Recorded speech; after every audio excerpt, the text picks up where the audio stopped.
supplémentaire d'Olivier Cadic. Merci, Monsieur l'Ambassadeur, et j'en profite vraiment pour la concision et la précision de vos réponses à chaque fois qui faisait vraiment plaisir. Alors, je vais essayer d'être aussi performant que vous très vite. L'Allemagne a fait partie des pays qui se sont engagés au Sahel militairement pour contribuer, je dirais, à obtenir des solutions. Aujourd'hui, je serais curieux de connaître le regard de l'Allemagne sur la situation au Sahel suite aux dernières évolutions et de voir quelle est l'appréciation générale de la situation. Bon, la situation est inquiétante, tout à fait, car donc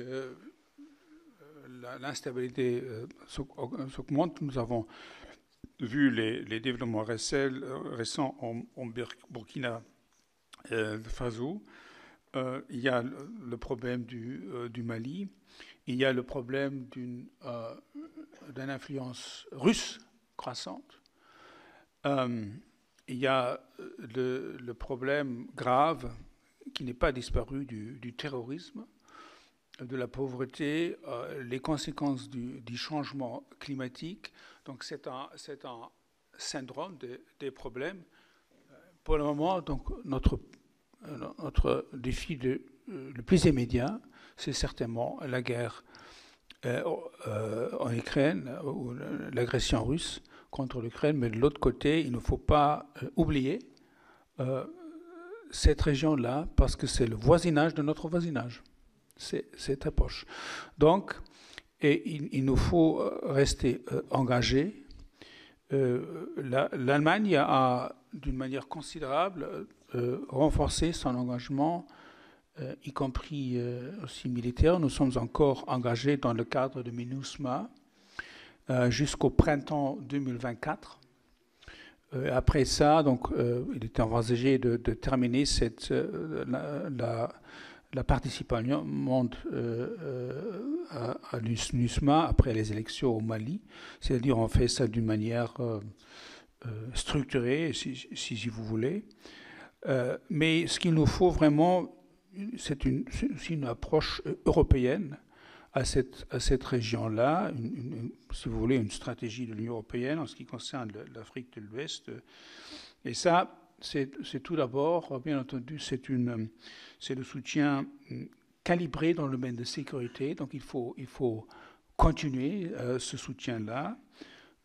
Par exemple, c'est ce que l'Union européenne fait au Niger, c'est important dans ces contextes-là. Il faut également aussi voir ce qu'on peut faire pour les États côtiers. C'est-à-dire il faut une espèce de construire une zone de stabilité autour du Mali et autour du Burkina Faso. Et il nous faut une stabilisation civile et humanitaire, ça va de soi. Et ici, il faut aider donc, ces États en ce qui concerne la lutte contre les conséquences du changement climatique. Ça me semble aussi tout à fait important. Et finalement, améliorer aussi notre communication stratégique, c'est-à-dire lutter contre cette désinformation qui est vraiment qui va au détriment de l'Europe. Et c'est la raison pour laquelle donc, il y a par exemple la proposition d'établir au sein de l'Union européenne une espèce de task force, un groupe une unité qui est dédiée à lutter donc contre la désinformation, pas seulement au Sahel, mais dans toute l'Afrique. Car l'Union européenne a joué un rôle là, en Afrique. Et bon, ce sont quelques idées, n'est-ce pas?